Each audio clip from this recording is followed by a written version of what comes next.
So this week's episode of the Lovefly podcast, you'll meet Dr. Jeffrey Sharon, who is a specialist in all things to do with ears and vestibular systems. I absolutely love this podcast. I think you will too. So one of the great things about today's episode is that you have kindly provided some questions that the doctor has answered for us. So for those of you, I have name checked you in the podcast, but for those on the Lovefly Facebook group and also those that wrote to us, we have asked your questions. So hopefully you'll be pleased with the answers, but it's absolutely superb, superb. So enjoy. Welcome, Jeffrey. How are you? Great, great. Thanks so much for having me, Paul. No, thank you. So today we're talking vestibular and all sorts of stuff around that. Thank you to everybody that's contributed some questions. We picked up some from the Lovefly Facebook group, and a couple of you have also emailed us. So I'll make sure that we go through those at some point. But yeah, let's get into it. So Jeffrey, tell us a little bit about yourself, what you do, how you got into it, all that sort of stuff. So what I do is I'm a ENT doctor, or ear, nose, and throat, who specializes in hearing and balance disorders. I'm a professor at UCSF in San Francisco, Mm-hmm. and I am a vestibular specialist. So I really have developed an interest in the vestibular system over the years. I blame most of that on some wonderful mentors I've had who really showed me that the vestibular system is an underappreciated part of the Mm, body, but a very important part of the body. And we just find that there's so many people out there who suffer from different vestibular disorders, yeah. but aren't getting the help they need. So it's been an area of focus. Yeah, yes, that was going to be one of my questions is why you specialized and what in particular about vestibular. So could you tell us a little bit more what sparked the interest quite so much? You mentioned a mentor, but mentors Yeah, come and go. mentor, yes. Well, I did my residency in at WashU in St. Louis, which had some wonderful vestibular medicine specialists, and I spent some time in one of their labs. His name was Tim Huller, and we were doing some interesting research. And then I did a 2-year fellowship in we call it neurotology, but it basically means hearing and balance disorders and Okay. Skull's tumors.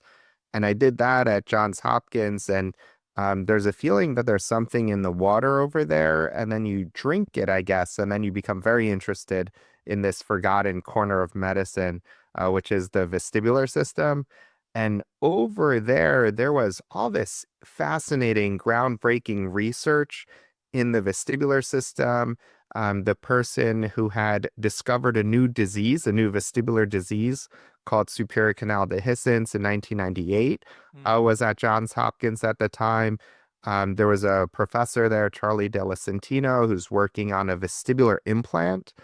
So it's a vestibular version of a cochlear implant where you could restore a sense of balance with a bionic prosthesis implanted into the skull. Wow. And there were other vestibular pioneers as well. So I think Mm, there was just something infectious in the atmosphere, and I mm. decided to spend a career kind of pursuing that. That's interesting. So why do you think it was, I mean, not undervalued, but why do you think it's an under researched or sounds like the less known relative, of all the medicine, all the medical things you could look into. Why is that, in your opinion? It's a really great question. I have several theories on it. The first I would tell you is a historical perspective. So even the word vestibular, I think, belies how forgotten it was. So Mm. so vestibular roughly translates in Latin to an antechamber. So basically, the old anatomists didn't realize that the vestibular system had its own function. They thought it was just a part of the inner ear that was basically the entry room into the organ of hearing and not something worthy of study in its own right. Right. When Prosper Ménière in 1859 was trying to convince the Parisian Academy of Medicine that vertigo could come from the inner ear, everyone thought he was crazy. And he really, that was a revolutionary idea at the time. So I think that's part of it. The Mm. other part is that we've divided the medical world into different specialties. And that works well in some ways because you get specialists who are focused on your disease and can spend a whole career studying it. But Yes. then I find the vestibular system falls right between two specialties, kind of in the cracks. I think it falls in the cracks between ear, nose, and throat and neurology, with Mm. neither specialty fully owning it. And because of that, many vestibular specialists are neurologists and some are ENTs, but it's not the case that every neurologist and every ENT is trained to study it. Ah, so that kind of makes sense then. So now you have spent your career doing this. Just give us a sort of sense of how bad it is when it's not working right. That's a really non-medical term. How bad is it for people? Like now I know we will get into some specific questions that people have asked, but what does it actually mean? What's it do? Right. So it could be pretty uh, um, debilitating and disabling if your vestibular system doesn't work. Mm. And there's a number of different diseases that cause it to go haywire. And some of them are probably some of the most underappreciated diseases that are out there. Okay. For instance, we find that there's a variant of migraine that instead of causing people to have migraine headaches, causes them to have migraine dizziness. And when we did a study in the US, we found that it affected 3% of the population roughly.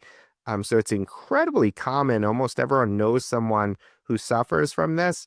Yes. But still, when I talk to different people who are out there, they say, oh no, migraines just cause headaches. They can't cause dizziness or vertigo.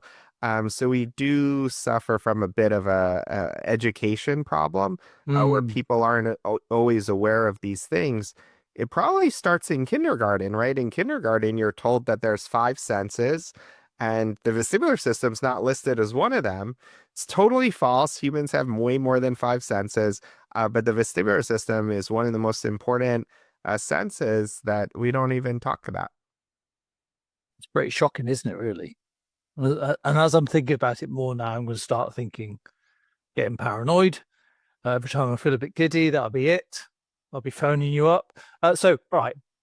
So, what's now you are into it, and it's obviously piqued your interest, and you're making a career of it.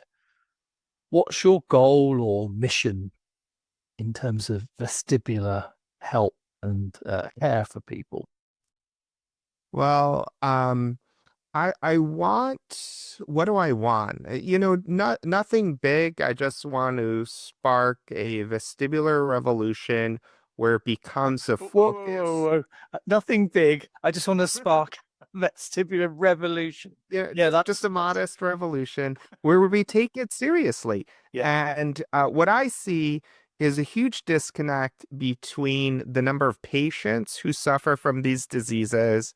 Estimates vary, but it's 10% of the US population, that's where I have data, will say they have a problem with dizziness or balance in any given year. right. Dizziness accounts for 5% of all emergency room visits and primary care visits around the world. So these are incredibly common things, but we are not training the next generation of medical students and doctors to know about these diseases or care about these diseases. And as someone who tries to research these diseases, we're also not prioritizing funding of Mm. studying these diseases. And that makes it very hard. I have several clinical trials I'd love to run, but I simply don't have the funds to be able to do it. So we want to shed light on this area. The good thing is this is a fascinating topic. It really is this a blend of special senses and neuroscience. It turns out that there's vestibular implications for flying, which we'll talk about, I'm sure, Yeah. today, Great. for animals, for evolution, for astronauts, and all over the place. So there's a lot of interesting things there. To try to make the case that the vestibular system is interesting, I recently wrote a book about the vestibular system. It's a popular science book, although I've been joking with my friends that it'll probably be the first unpopular science book. But it's supposed to be a popular science book, intending to demystify the Mm. vestibular system and make it accessible and hopefully make it fun and interesting, because I think there's a lot of interesting Yeah. aspects to it. The book's called The Great Balancing Act, and it's now available for pre-orders. The great balancing out. Very good. So, have you written it for the lay person, like for anybody, or is it? So it's not just for medical practitioners or for anyone. Exactly. No prior knowledge is needed. You need to be able to put up with my terrible sense of humor. That's one thing. And you need to have a curiosity about scientific stuff. And if you got those two things, then Mm. that nothing else is needed to enjoy this book. So the main thrust of the book, then, it sounds like it's just to sort of educate, get people sort of understanding it. It's a very good title. That's very smart, Oh, isn't it? thank you. You must have Yeah. been pleased with that. Do you sort of wake up in the night and go, "I've got it"? That is pretty much what happened. Actually, each chapter is a pun. And I'm hopeful that someone will read the book and then realize that the entire table of contents is it's all just one big pun for each chapter. Okay. So you had some fun, didn't you, by the sound of it. I believe that we have to entertain. Yeah. That's if you don't entertain, then no one's gonna read the book. That's Mm. what my approach to it. So it sounds like it's you're you're pushing forward. There's lots of other people doing things as well. It's there's not the research funding available for it, and it's a bigger problem than most people realize. Is that a fair sum up of where we're at? Crikey. Yeah, absolutely. Yeah. So it's been something that's been on our hit list for a long time, and John, who contacted you, has been trying to find somebody who can talk about it, who can sort of bring it to life. So we're really pleased you're on, because a lot of people who have fear of flying often attribute it that it's linked to this in some way. Like one brings on the other, and I wonder what your thoughts were that at a general level around fear of flying, anxiety, loss of balance, etc., giddiness. Right. So this is a complex topic, but let's at least try to set the stage and understand it, right?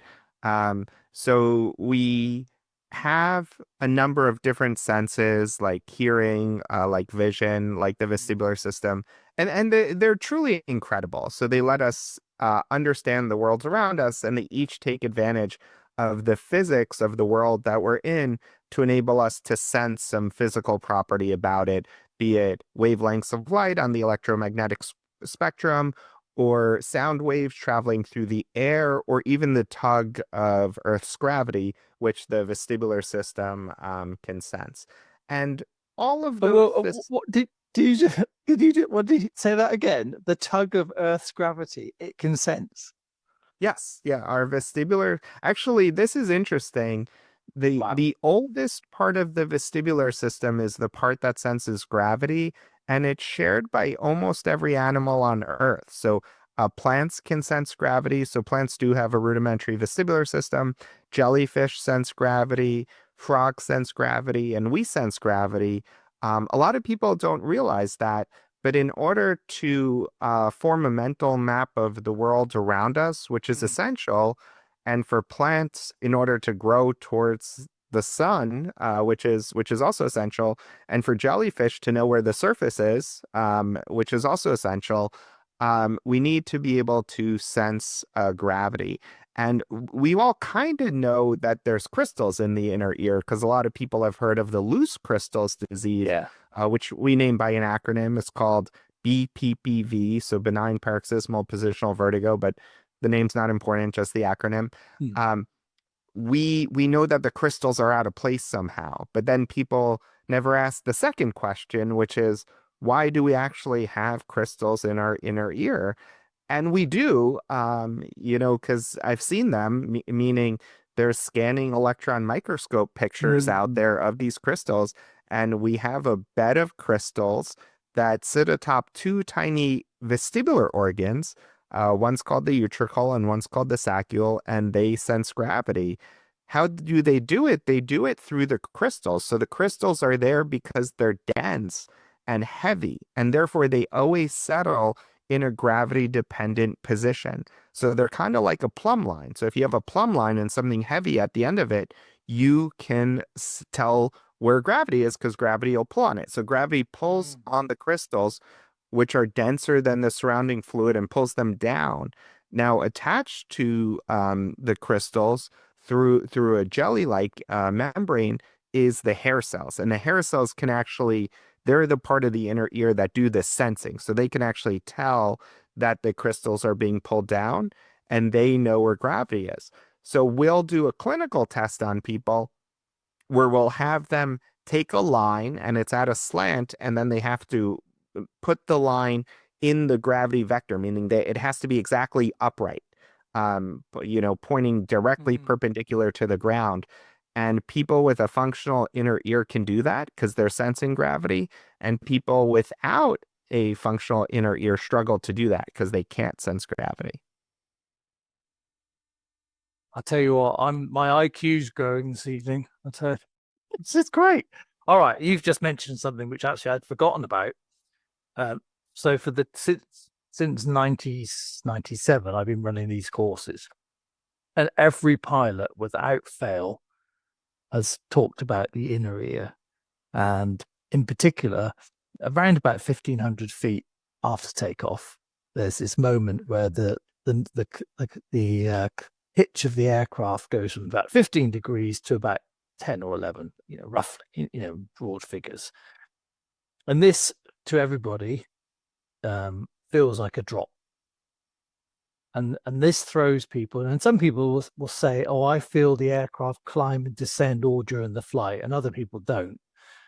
And I just wondered, from your sort of scientific point of view, what's going on there? I mean, that's a bit of a curve. I didn't know I was going to ask that question, but it's so obvious to me now. I don't know why I didn't think of it, because this is something that comes up all the time. The feeling of dropping. Yeah, so this is an illusion, right? So the vestibular system has illusions, just like the visual system. So when we're kids, we love looking at visual illusions, right? The illusion that shows where your blind spot is, or you see movement where there's no movement, or you see color where there's no color, because our eyes are great, but they're not a accurate representation of the world around us.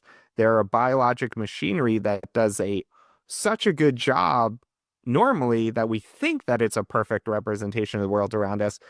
But if you know the principles of the design of the sensor, you realize there are ways it can be fooled. And the same thing happens with the vestibular system. The classic thing that happens during takeoff, and this is more a problem even for fighter pilots because the acceleration that they'll experience, like catapulting off an aircraft carrier, is a lot higher. So they get even a worse version of this solution.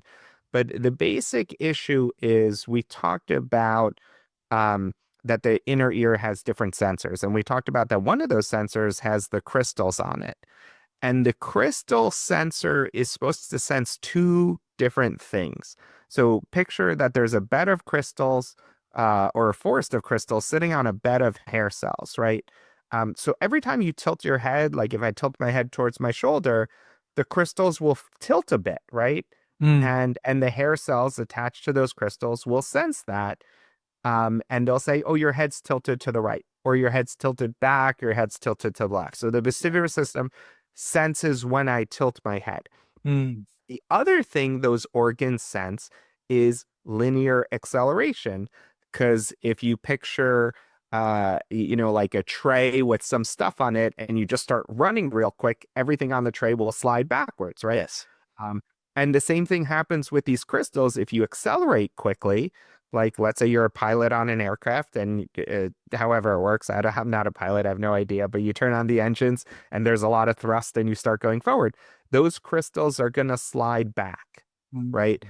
And the issue is the system is really designed for us on Earth, running around as humans run, at 10 miles an hour through like a savanna or a forest. And it's not designed to sense things accurately on an aircraft carrier when you're launching an aircraft at multiple Gs, right? So Mm. basically, the crystals fly back because of the acceleration, but the inner ear can get confused because that's the exact same thing that's happening when your head tilts back.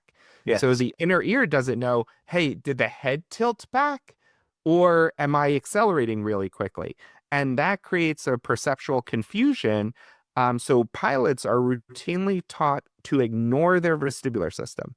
So basically, in flight, the vestibular system is unreliable, and pilots are taught don't listen to it. Don't think that your estimation of the aircraft's angle is accurate during this sharp Mm. acceleration. Trust your instruments and don't think at all about what your inner ear is trying to tell you. And there's several other pilot vestibular illusions that happen. Some of them have interesting names like the graveyard spins or the graveyard spiral and stuff like that. But it all relates to the fact that we are doing things while flying that are not in the natural operating range of the vestibular system, and it creates inner ear illusions. Interesting. So if a pilot, if he or she can see the horizon, does that counter that, or does it still? So it does, yeah. So that's because passengers don't have that, do they? They can't see out the front.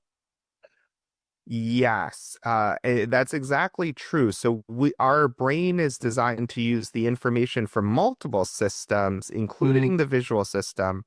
So that's an excellent point to form a cohesive narrative about where we are in space and how we're moving through space. That is why it's more dangerous to fly without visual landmarks. And that's why we all know that in clear weather, flying's a lot safer. But if you're, flying a helicopter and it's really cloudy and you can't see, then it's a lot more dangerous. Yeah, I guess presumably I suppose theoretically, then you could be in cloud in the helicopter at some weird angle, and you wouldn't necessarily know because you've got no other things going around. Your brain will be, your ears will be telling you something, but you could be very confused. Ah, Right. interesting. You could think the aircraft is rising when it's falling. Mm. And people theorize, I don't know if it's true or not, that that's led to some high profile helicopter crashes with these vestibular illusions. That's where they've got instruments as well. So I guess so. If you are vision impaired, that's going to be the same, I imagine. It's good. You've got less data coming in to counter what your vestibular system's telling you. Is that fair? I think the bottom line is that at least from the pilots I've asked and what I've read and what I understand, they're very much told that the aircraft is more reliable. Its sensors are more reliable than your inner ears are, Hmm. and the and therefore you have to trust the aircraft. But what's interesting if you take a step back is the aircraft needs a vestibular system also, right? So a lot of the instruments inside an aircraft, right, the thing that tells you that the plane is level, that is basically the aircraft's version of a utricle, because you need a way to tell if your head is level to understand the world around you. And the aircraft also needs accelerometers and gyroscopes and things to sense its own tilt and its own movement through space. Same with spacecraft, same with drones and all sorts of things. It turns out that it's a universal need amongst things that move to be able to sense their own movement. Clever. That's very clever. So I was just thinking, as you said about with the acceleration stuff, it's a bit random, but so an F1 car driver, do they feel like they're taking off, or because they can see? does it counter, even though their ears might be, because they're going to get that rush of crystals shooting Right. back, aren't they? I imagine. Yeah, it's a great question. I don't know, but I would imagine that they would experience a similar illusion because Mm. they're going really fast. But I'd imagine that the consequences are less because they're on a road and they don't really, if they think, the horizon's tilted down or up relative to how they're moving, that shouldn't throw them off Yeah, as yeah. much as an aircraft, which might try to pull up the nose too much and then stall or some other issue. Okay, this is good stuff. So I'm assuming you've got the same sort of vestibular equipment everybody else has got. So when you fly, knowing what you know, and you experience, these illusions, like feeling like you're dropping or over climbing or whatever, when that's not happening, how do you deal with that? What do you do? Right. So yeah, Don't and tell me you don't fly now, because obviously you have a seat. no, I love flying because I love this world that we live in. It's a wonderful world, and I love exploring it. So I very much enjoy vacations and flying to Hmm. different parts of the globe. Okay, good. Um, so I'm a big fan of flying. Okay. I can recommend someone if you would, but it's yeah. Perfect. Yeah. So I would say let's take a step back and try to understand this phenomenon. So, an issue that happens, there's a number of issues that can happen while flying with relates to the vestibular system. But one of them is that you're inside basically a tube. And you can't, sometimes you can see outside to the side, but you don't really have a great view of what's going on all around you. Mm. Um, and so you can be prone to motion sickness. And the real issue is that the most popular, probably best current theory for why people get motion sickness is something called sensory mismatch. So the sensory mismatch or sensory conflict. And the basic idea is that you have your visual system, which helps tell you what's going on around you, and you have your vestibular system, which helps tell you what's going on around you, right? What you can see and the movements you feel. And in an airplane, the airplane might do a turn, the airplane might drop in altitude, and your vestibular system frequently can feel that unless it's Mm. a really slow turn or change in altitude that's sub threshold in Yeah. terms of your ability to perceive it. But most of the time, it can sense that. On the other hand, your visual system is saying, hey, wait a second, the seat back right in front of me didn't move. It didn't drop. I'm not dropping, right? So there's a discordance there in terms of Mm. what two sensory systems are telling you. A very similar phenomenon happens on boats, where your vestibular system might be saying, hey, I sense the rocking of the boat. And your visual system is saying, no, no, no, look at our view of the cabin is exactly the same. I don't think the room we're in is moving. Yeah. And so the two are arguing with each other. And when they're arguing with each other, one of the potential outcomes is that you get nauseated, and even in worst cases, you vomit. Mm. And the theory there is that your brain is used to reliable information, so it says, "Oh wait, the information is not reliable anymore. I must have been poisoned, right? I must have had Wow. some bad berries." So yeah, and then your brain says, "What's the best response to being poisoned?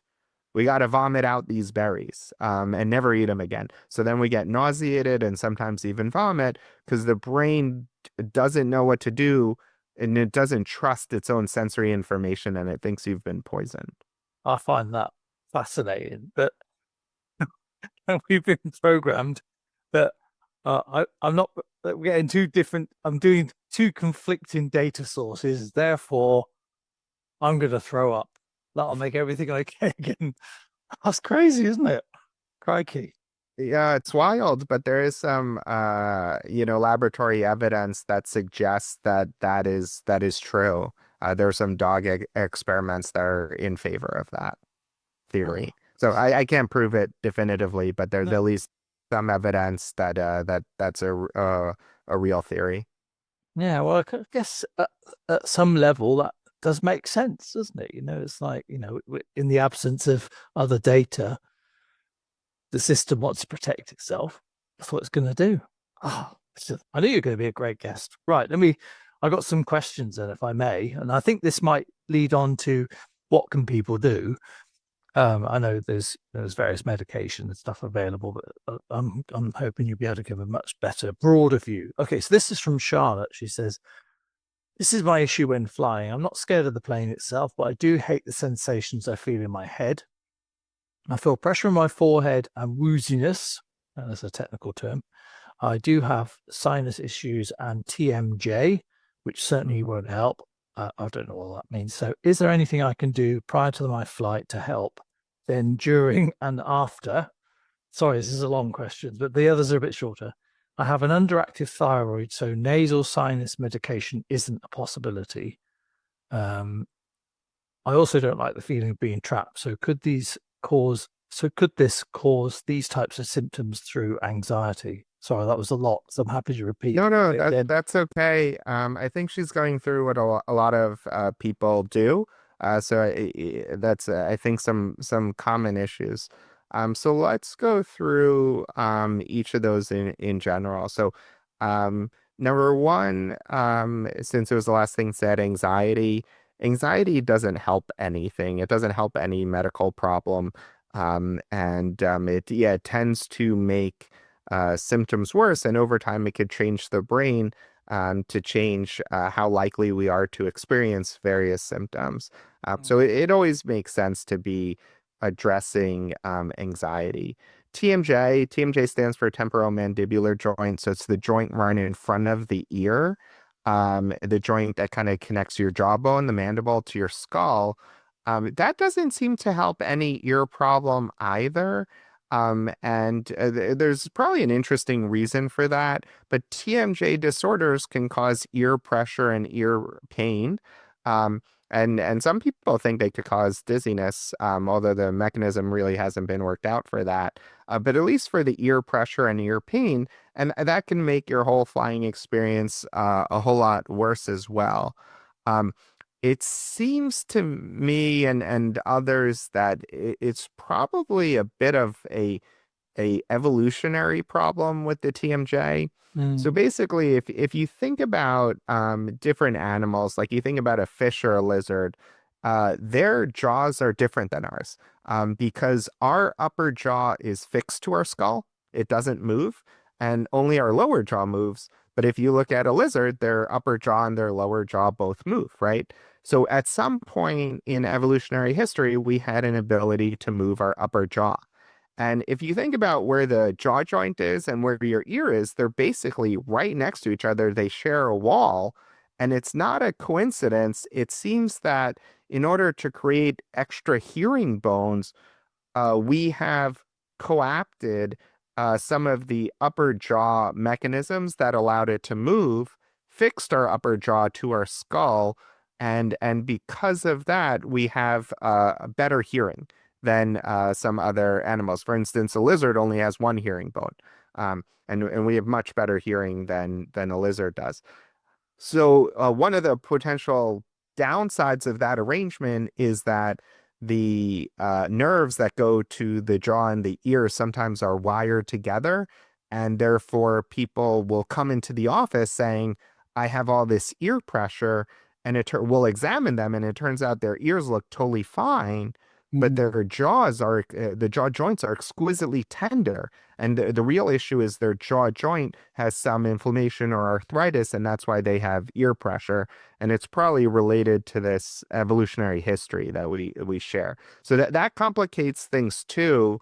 Um, that the TMJ is a treatable disorder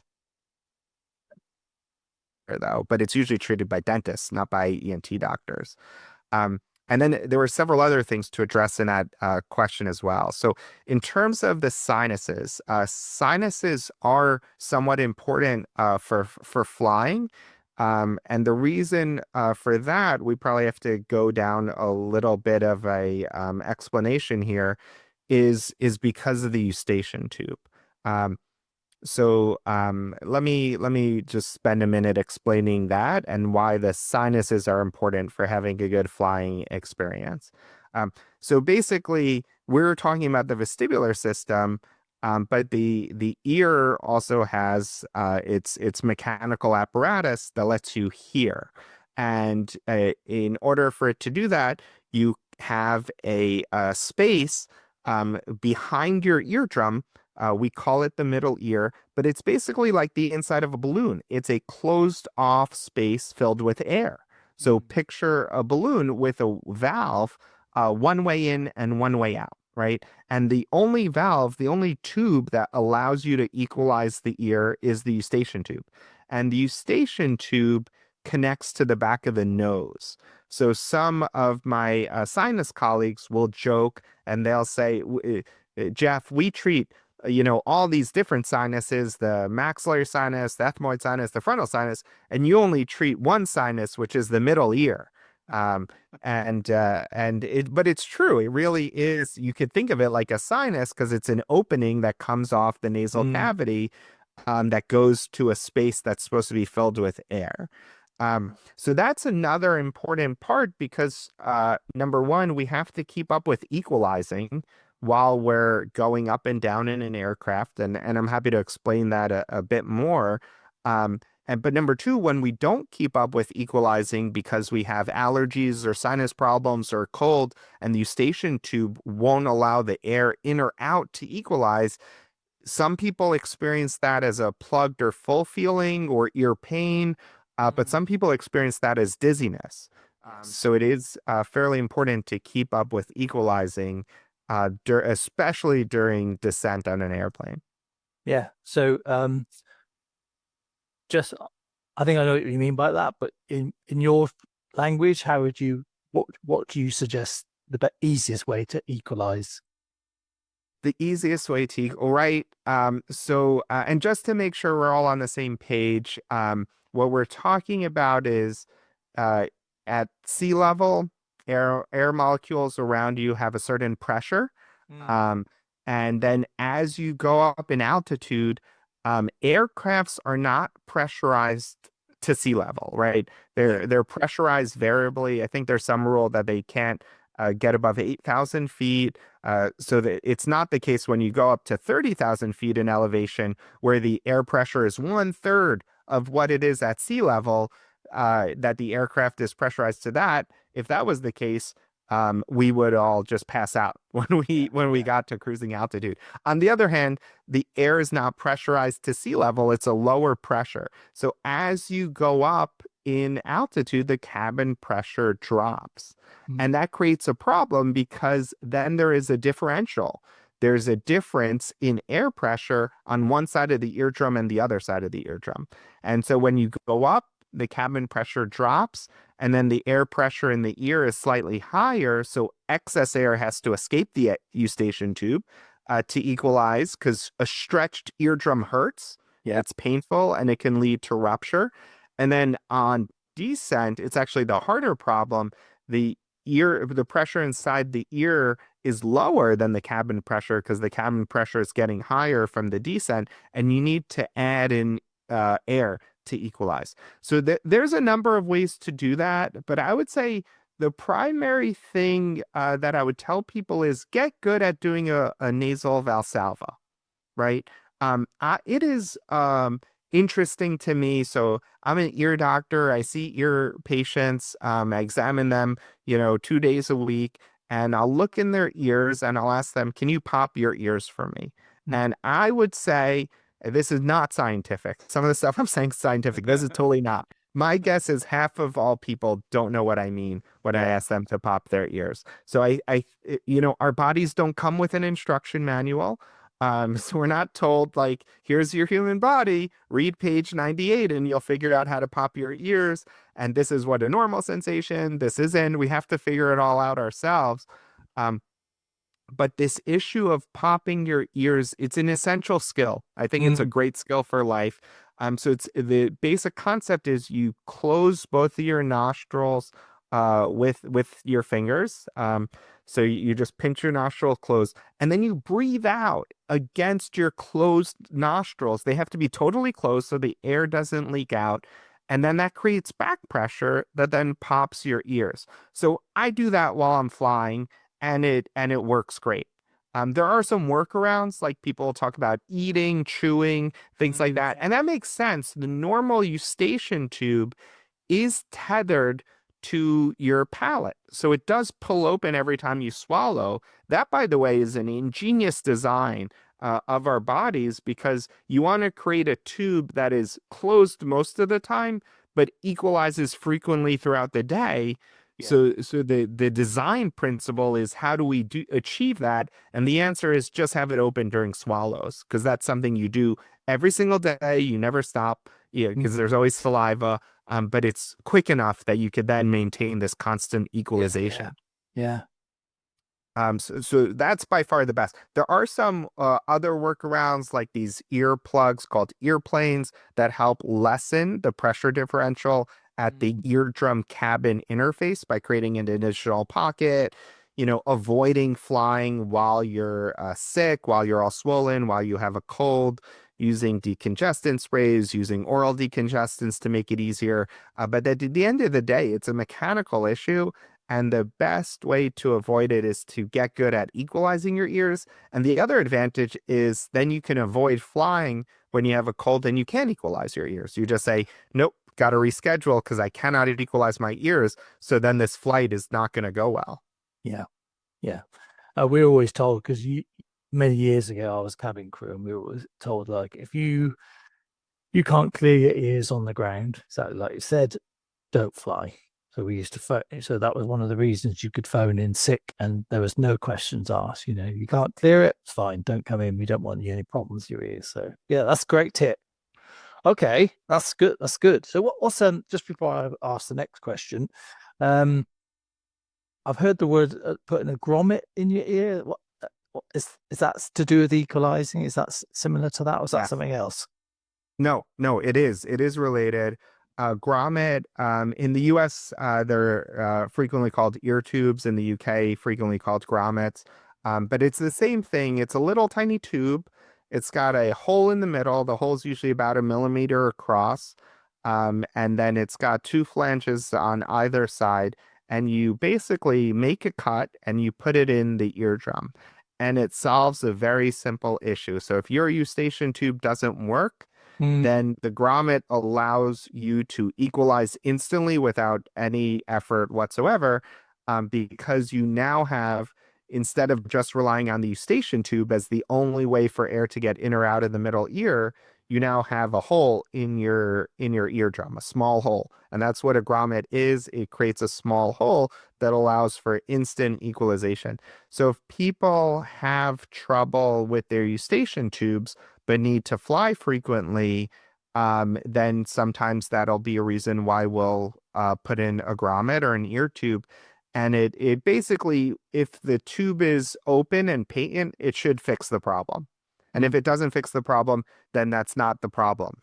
Okay. Because mechanically it just has to fix the problem because once you eliminate the pressure differential, there's no stretch on the eardrum anymore as the plane is going up or down. In more recent years, we have another way to handle the eustachian tube, where if a eustachian tube is swollen and not working well and not equalizing well, we can put a balloon catheter up inside of it during a surgery and stretch it open. That's called eustachian tube balloon dilation. And it came out a number of years ago, and now we can say that it's safe. And when it works really well to make the eustachian tube healthy again and just make it easier for natural clearing to occur. So not everyone's heard of it. So if you have listeners who have had quite a few grommets or ear tubes and want to get out of that cycle, they should probably discuss this eustachian tube balloon dilation idea with their ENT doctors. Awesome. Thank you. What a guest. Okay, so this is from Anita. She says, what specific can never say that word very well. Vestibular rehabilitation exercises or maneuvers can I do at home to regain my balance and reduce my post-flight vertigo? And how often should I perform them? Well, that's a good question. It's fairly hard to prescribe specific exercises without having seen someone and knowing exactly what's going on with them. But let me answer with a couple of general principles. So the first is that some people don't realize that the vestibular system, just like many other parts of your body, can be improved. The function can be improved with physical therapy. So, as a vestibular specialist, I work very closely with several physical therapists who specialize in vestibular disorders. A lot of them also specialize in other neurological disorders like Parkinson's or stroke and things like that. But then they'll also treat vestibular disorders. So if you have loose crystals, they'll do repositioning maneuvers to help put the crystals back in place. If you have a weakened vestibular system, they'll give you exercises to try to train your eyes and your brain and your body to stay steady while you're walking. And then for flying, they will approach that by trying to kind of habituate your brain to being back on land. So basically, some people have an issue where it's probably an extended form of motion sickness where they just feel kind of off and queasy and dizzy and a little bit sweaty after flying. And it's probably the residual of this motion sickness. And the physical therapist will work with you to try to habituate the brain and get you back to feeling normal. Um, there are there is a rare vestibular disease. It has a French term, so I never pronounce it correctly. It's called mal de débarquement, or MDDS. So that's the idea that if you're in a situation, typically it's a boat, but it can happen with flying, where your brain kind of adjusts to the new normal of being in that moving craft. So, on the boat, you'd get used to the rocking of the waves. On the plane, you get used to some other sort of vestibular stimulation, and the brain tries to adapt to that. It can happen that when you get back to ground, the adaptations never go away, and then they become maladaptive. So we do see some people who, after cruises, for months, sometimes even for years later, still feel like they're rocking and swaying and they're still out at sea when they're not. And we do try to use physical therapy to help them. And there are some rare cases of that happening with flying as well. Brilliant.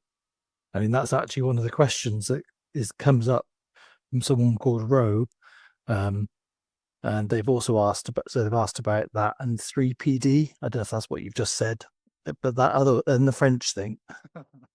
So we have too many acronyms in our field.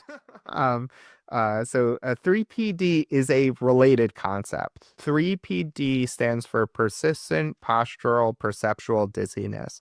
So that is a cause of constant dizziness. So it's not a cause of you're dizzy one day and feel normal for a week and then get another vertigo attack. It's a cause of constant dizziness. So basically every day or almost everyday symptoms that's thought to arise with a similar mechanism of the brain trying to adapt to an initial vestibular problem, like, say, losing vestibular function suddenly due to inner ear inflammation or nerve inflammation. And then these adaptations end up not being helpful in the long term. And the thought is that if you adapt because your vestibular system suddenly isn't reliable anymore, well, then you're going to over rely on your visual system. You're going to overweight that sense when your brain's trying to integrate different things. You're going to be more fearful about falling. You're going to change how you move. You're going to use small steps and slow movements. And you're going to have this increasing vigilance of your own body and how your own body is moving. And the thought is that could create a feedback loop that then actually makes things worse over time rather than better over time. Usually we think, oh, after some injury, your body just recovers. But with this disease, actually, the things it does to recover end up being counterproductive in the long term. And that's also a treatable disease. Typically it's treated through a combination of physical therapy, through cognitive behavioral therapy, and through some antidepressant type medications, which are actually not used to treat depression, but instead just to try to help the brain along its path of reorganizing and recovering. And usually treatment can be helpful in cases of 3PD. You are just the gift that keeps on giving, aren't you, Croaky? Is there anything you don't know? Right, okay. So that's Ro. I hope that answers your questions because you asked about the mal de débarquement. I think that's how you say. I don't know. And 3PD, brilliant. Sonia, you've asked here. He said, so I'm currently working on my vestibular system with a video on YouTube. Flight is 7 weeks away out. I'm curious if there are exercises to do on the plane if we start to have issues whilst flying. That's a good question. Um, I would say that I think there are things that can be done. I'm not sure that there's specific vestibular exercises to do on the plane that would be very helpful to someone. It would be helpful to keep up with equalizing because I think that makes everything worse. And I think if you find that something is helpful for you with motion sickness, for instance, I find ginger to be very helpful for me personally when I'm on a boat or an airplane. So ginger chews. If you know you're pretty prone to motion sickness, scopolamine patches can be very helpful. So that's something to discuss with a physician ahead of time and come up with a plan. And then I will say I have some patients, and I always try to use these medications sparingly, but they are effective. And those medications are benzodiazepines. So basically, medications like Xanax or Valium. Um, I don't like using them too frequently in patients because there can be a physical dependency. Um, but if I have someone who really is avoiding, say, flying because they just feel queasy and nauseated and terrible the whole flight, and then they just want to get through that and enjoy their vacation or get back to work, then I find that just taking one of those, usually you need someone else around you because those medications can kind of zonk you out. Yes. But so having another responsible adult next to you to make sure you don't forget your luggage or something is very useful if you're going to go down that road. Or forget to get off the aircraft or something. Right? But those can be quite helpful as well. Interesting. Yeah, I was just thinking that I've got one other question as well, but you just made me reminded me actually. Before I worked in aviation, I was on a ship for 4 months, and every day I had to take 24-hour sea legs because the motion completely disturbed me all the time. If I was lying down, I was okay, but as soon as I was upright walking about, I had to have these things, and for 3 or 4 months I had them. And yet, when I was flying all the time, I never got it once, and I never could work that out. That it's just, I guess different things trigger different people, bizarrely. So Anne says, I don't know how you pronounce this. It looks like another French word. Meniere's disease, is that how you say it? You are correct. Yeah, Prosper Ménière was a French neurologist. So it is Meniere's disease. Meniere's disease. And so anything about that could be linked to some tips from you? Oh, that's a good question. So there's a number of vestibular conditions that get worse or can get worse with flying. Um, and we don't exactly know why. Meniere's disease is one of them. Vestibular migraine is one of them. 3PD, persistent postural perceptual dizziness, is one of them. So let me talk a little bit about each of those. I would say it's a certain subset of both Meniere's and vestibular migraine patients who are sensitive to barometric pressure changes. meaning they could get symptoms in an airplane going up and down. They could get symptoms as weather fronts come in. And they could get symptoms, driving to the top of a mountain or something like that. Um, it's interesting because we don't actually know why that is. As far as we know, humans don't directly sense barometric pressure. Uh, Mm. there are birds that sense barometric pressure. There's an organ inside the middle ear in birds, especially birds that, the birds that fly around the globe, and are able to maintain a constant altitude. And that's basically because there's an extra organ in their ear that senses the stretch that happens as different pressure changes, and it can tell them how high up they are. But So humans don't cool. have that. Yeah. Yeah, it's called the paratympanic organ. It's one of these like forgotten senses, but it exists in migratory birds. Mm. Um, but humans don't have that sense. But even so, there's something we don't understand here because quite a few patients complain of pressure worsening their symptoms or triggering episodes.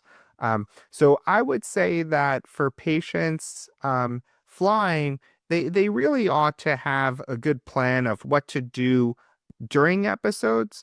And then they should just be under the care of someone who's trying to treat them to try to prevent episodes in general, meaning you Mm. have to have your preventative treatment strategy, for Meniere's disease, whatever that is. And it does differ across different countries.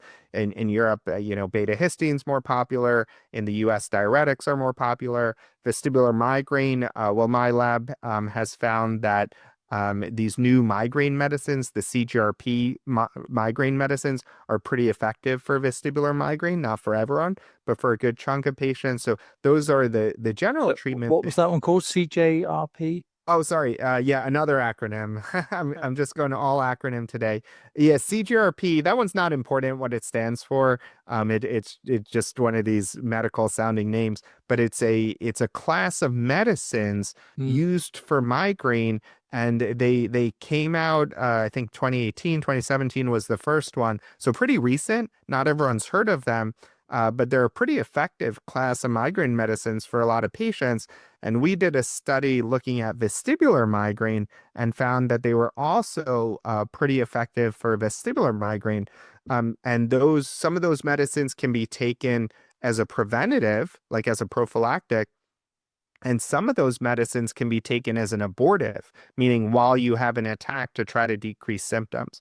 So that's my way of saying that everyone with Meniere's disease and vestibular migraine should have that plan of what to Mm. do if they actually have an attack while flying and have, maybe they have some of these CGRP medicines for vestibular migraine. Maybe they have an anti-nausea medicine like Zofran or Phenergan on them. Maybe they have infrequent attacks and therefore have a benzodiazepine to just help them get through the attack, in case aircraft travel triggers the attack. And then in addition, they also have their usual regimen of what they're doing to try to prevent attacks. I didn't realize how much there was to this, and you're probably just scraping the surface with some of the things you've talked about.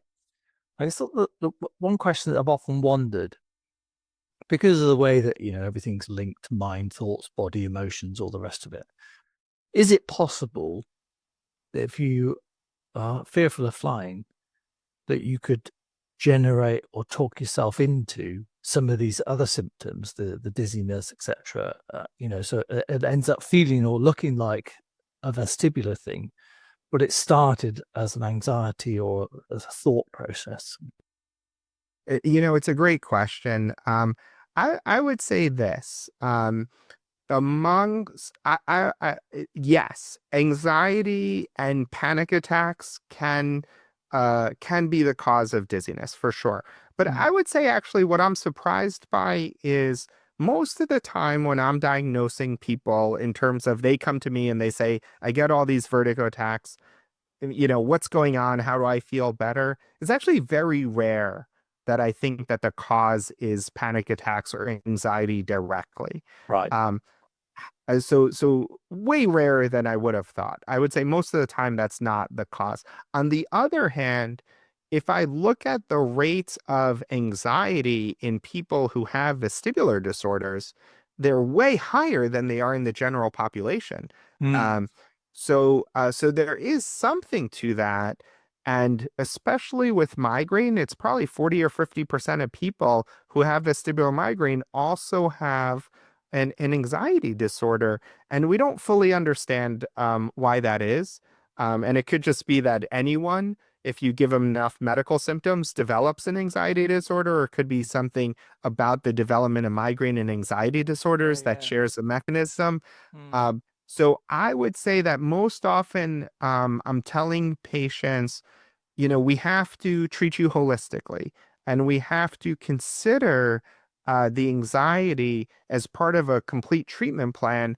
I don't think it's the cause, but I also think it'd be foolish to not try to address it because Yeah. at the end of the day, we just want to maximize our chance of success and having someone get better. So any target, so sometimes when I'm treating a vestibular disorder, I'm also advising patients to get their allergies under control. I'm telling Mm. them that they got to see a sleep doctor and get a good night's sleep because I just personally find over and over again people who are having trouble sleeping are more prone to vestibular disorders.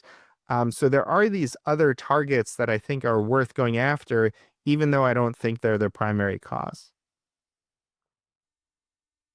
What I'm really enjoying about this is the way that nothing has thrown you. No matter what I've said to you, there's a reason, and a really rational one. And particularly, I've enjoyed the fact that you've been able to keep it very simple. That I've been able to follow what you've been able to say. This is something I haven't really thought much about, and yet here you are explaining it in a way that I reckon anybody could grasp and get some hope. It also made me start thinking about things like, when you talk about sleep, I was like, so could nutrition be a factor? So could any of these things, could they contribute to this? I'm certain they do. I'm absolutely certain they do. Nutrition's an interesting one because just to keep going back to what I think is probably the most common cause of vestibular symptoms worldwide, which is vestibular migraine. Migraine in general, there's now grade A evidence that taking magnesium supplements helps prevent migraines. It doesn't work for everyone, Mm. but it is something we frequently do before we start medications. And there's this idea that the amount of magnesium that people are getting is a bit deficient. Right. So I think there is something to the fact that there may be a nutritional component to all this. All right. We're going to have a look. I don't know what's got magnesium in it, but I guess a lot of people will be Googling that now. Uh, Yeah. uh, Brilliant. Dr. Sharon, just to sort of as a thank you, huge thank you for this, but as a sort of like closing comments, that people who are struggling with this and maybe have had for years or don't quite know what to go, what would be your kind of last message of hope for them, if that's not too cheesy? And you can throw in the odd pun if you want to, because we haven't had any yet. So. Thank, thank you, Paul. Yeah, I would uh, I would do always want to throw in a pun for this. So, um, you know, the message of hope would be that there are a number of vestibular specialists around the world, and some of them are truly remarkable people. But that not everyone who practices otolaryngology or who practices neurology, I would say, without trying to criticize, but just trying to lay out the facts for someone to navigate the maze that is current healthcare. Um, Mm, Not everyone keeps the vestibular system at the forefront of their thoughts. And mm, also, as humans, we enjoy doing what we're good at. And that's true for doctors as well. And not everyone's adequately trained in vestibular medicine. So I would tell the average person who suffers from these problems, try to find a doctor that you resonate with, that you feel like is taking your symptoms seriously, and yeah. someone who can provide the best care that's available. Multiple studies have shown that when vestibular patients are treated, 80% or so of them will improve with treatment.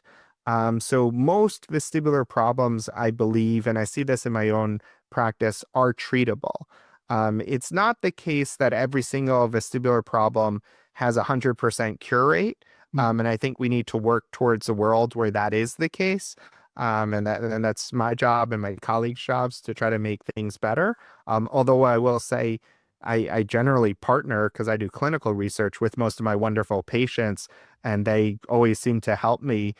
Even if I come up with a crazy trial design and I have to put them in an MRI scanner and have them watch, provocative visual videos or something like that, they'll still say yes because they really are wonderful people who want vestibular care to be better for everyone.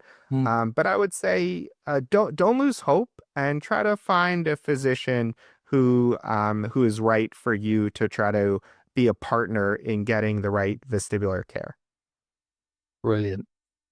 I don't know what else I can say. Absolutely brilliant. That was superb. There's so many bits that I loved about that, and thank you for taking the time today to go through all that and to answer it so thoughtfully. And really, I think for me and anybody else, simply. And I think it's just you've really given that, really explained it very clearly. You've knocked it out of the park, as they say, in terms of answering the questions. And I think that anybody who's suffering and is now, listening to this will be definitely thinking, okay, there's some hope and there's something I can do about it. And for that, I truly thank you. And it's been brilliant. So huge thanks. Oh, my pleasure. It was a pleasure talking with you today, Paul. So just one last thing, your book, give it My another book. plug. Oh, yeah, thanks. Um, my book is it's basically coming out in a month, available through Columbia University Press, but I imagine most people just use Amazon. It's called The Mm. Great Balancing Act. It's designed to try to be fun and interesting, but to give people an appreciation of what some have called the sixth sense or the hidden sense within our brains and our skulls that is sometimes overlooked, but I would say fascinating when you get down to understanding it, and really important for all these different parts of human functioning, of human disease, and for flying especially. Absolutely brilliant. Thank you very much, sir. That was brilliant. Thank you, Paul. My pleasure.